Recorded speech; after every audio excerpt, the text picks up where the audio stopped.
Hello. For my tutorial, I am going to show you how to use word reference and some of the features that it has. Word reference is a free online dictionary translator website. It's super basic, but it's super easy to use and I love it. I love it so much more than Google Translate, which is a common translating service that people use who study foreign languages.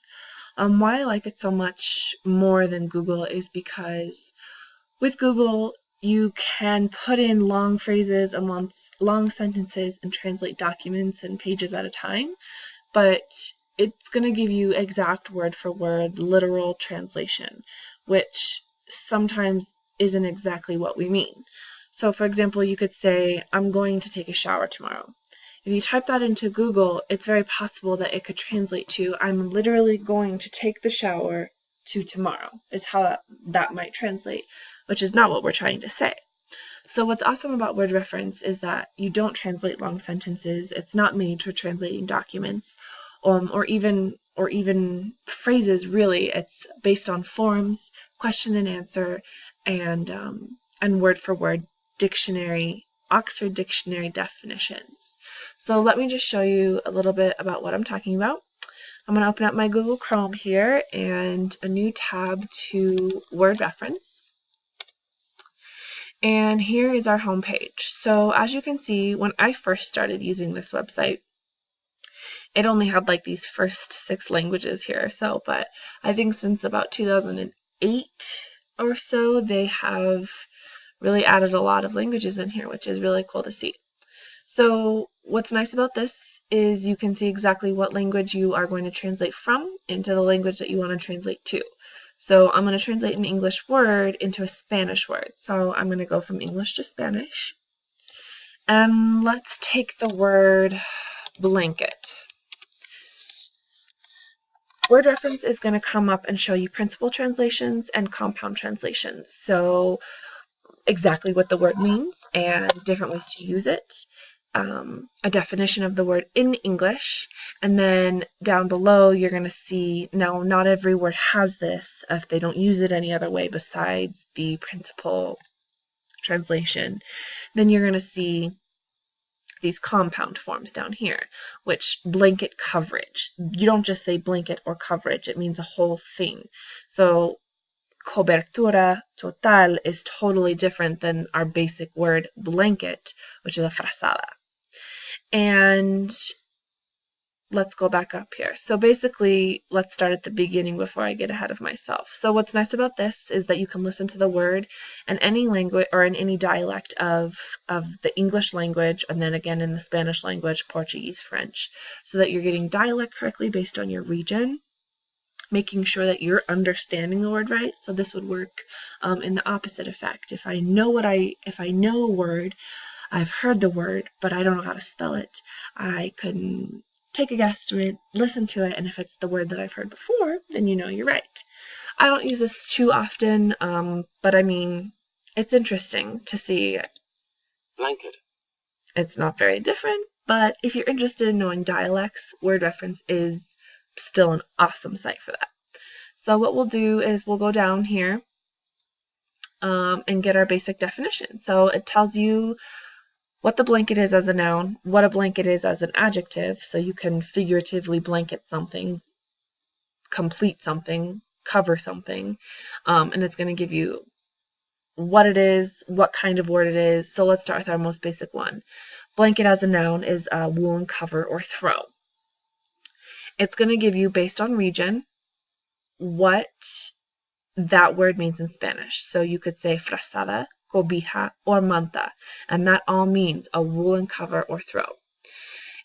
You can go down to your adjective here as a figurative term and get all 4 of these as well. General, exhaustivo, amplio, total.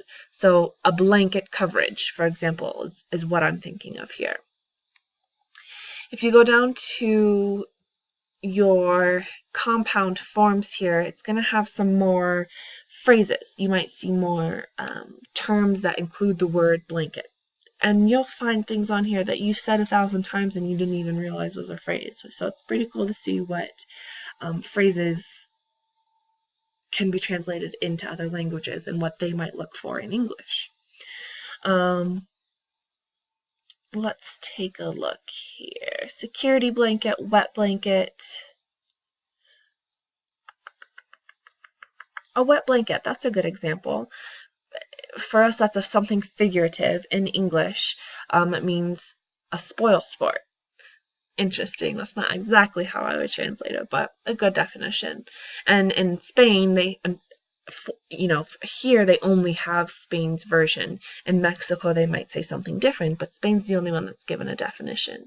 Cenizo is how you would say a person, a downer, a wet blanket, something that's boring. So that's interesting.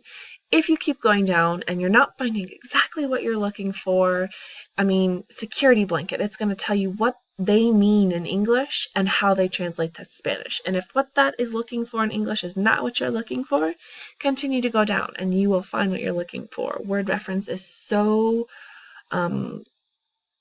used that it just requires a little bit of research. It's definitely a little more basic of a website, but if you know how to navigate through it and you know exactly what you're looking for, it's an awesome site to use. So you come down here and you're going to see all these forum discussions of ways to use the word blanket and expressions that we use it for, and then people add and discuss their versions of it and how they say it, and we'll give an example here. Now, I'm not liking a lot of these examples, so we'll try something else, mostly because I don't use those words in English, the word blanket, in that way, so I want to give an example of something that I know a little bit more. So let's go rain, because I want to find this expression in English, it's raining cats and dogs. I know for a fact that in Spanish they don't say está lloviendo gatos y perros, which means it's literally raining cats and dogs out of the sky. That's not what we mean. When we say it's raining cats and dogs, we mean that it's raining a lot. So let's see how they would translate that, if we can find it, in Spanish. So I'm going to show you just in case so you can see what it looks like if you try to do a whole expression. If you say raining cats and dogs. Notice here that it does not let you translate entire words and phrases. It's going to translate the word raining, and then you click here and it's going to translate all the words for cats, and then you go back and it's going to translate and the word dogs. So you have to be careful with your search here and know that it's not by expression, but you can search for words in the expression. So we'll go back to raining. Rain's here, so the same thing will pull up, but I'll just go back to rain just so that we can get what we had before. And you're going to get your principal translations. You're going to get your nouns and your verbs. So exactly what it is. A raindrop is lluvia, and the verb to rain is llover. If we keep going down, we've got some additional translations. So far you're going to see that they're all pretty much the same in this specific term. So they're not in our additional translations. Sometimes in our compound forms and in our, let me keep going down here. Ooh, there's a lot for rain. In our compound forms and in our form discussions right here is where you're going to see a lot of expression discussion. So knowing exactly how to say this specific idiom in Spanish, in their idiom way. So let's take a look. Let's just see what they've got here under our compound form. So these are our phrases and our expressions. Acid rain, black rain, come rain or shine, that's an expression. So whatever the weather is what that means. Come rain or shine, no matter what happens, it's happening. In Spanish, they would say, and here you can see, for example, in Spain, España, así caigan chuzos de punta. Interesting. They can also say come rain or shine. They can also say llueva o truene. Now, a lot of these words I've never heard before. So, llueva truene de relampague, come rain or shine, venga lo que venga, whatever happens, happens. So you can see here that there's a lot to choose from. And if you don't know exactly what you're looking for, these middle parts right here where my cursor is, they're going to have English definitions of your English word and then how that's translated to Spanish. If that still doesn't help, oh, there's our raining cats and dogs that I was looking for. So it's a figurative to be raining heavily. Llover a mares is how they would say that, a colloquial way to say it's raining a lot. Now, I've learned a different way to say it's raining cats and dogs than llover a mares, and I'm curious to know if it's going to be on our discussion forums. So we are going to keep going down. Oh, that's another good example. Rain check. I mean, what does that mean in English? A rain check? A check of rain? That means to put something for a later time, to postpone it. That has absolutely nothing to do with rains or checks. So what's awesome about that is it's going to tell you how to postpone something using that rain check verb and language and expression in Spanish.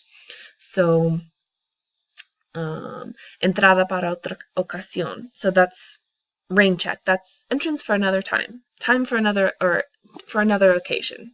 Off for another occasion, which is exactly what that means. But it doesn't literally translate in the same way in any way, shape, or form. So back to our raining cats and dogs, I want to see if there's a forum about it's raining cats and dogs. So here are our forum discussions, as you can see, and there's a lot on here. And if you can't find what you're looking for, start a forum because people will answer it. There are so many users on this site and so many native speakers that are here to help understand and also have questions that to be answered in our native languages. So it's nice that you can both add and add to someone else's question about our English language that you might know and get answers to questions that you have in foreign languages. So I'm curious to know if it's raining cats and dogs is on here. A cloud. I don't see that it is. So let's try.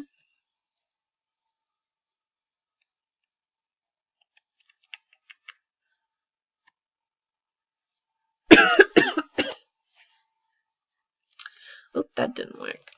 Raining cats and dogs.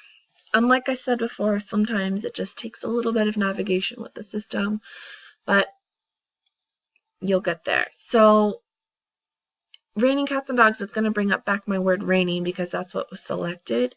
But I feel like if I put raining in there, it might pull up some different discussion forums. And I was right because I've seen this once before. So here are a bunch of different discussion forums that you can look and see. I'm sure a lot of them are very similar to each other. But let's just click one here and see what people say. So it's raining cats and dogs outside. I heard this in a line in a movie and I want to know how to say it in Spanish because it's a common phrase. Does anyone know how? Now, this is what we saw on that first page on our compound one. Está lloviendo a mares. And this actually, coincidentally, is the one that I've learned before. So this means mares is the plural form of seas, so it's raining oceans, it's raining seas. And then this is the one that I've learned, which means buckets. It's raining full of buckets, which for us, we would say it's raining cats and dogs. Them, they say it's raining oceans. But it all means that it's raining a lot. Expression to expression. And as they said, this is one of many, two of many expressions. So you can go down here. The old man is snoring. It's raining. It's pouring. The old man is snoring. You'll be able to find things like that you can translate that into.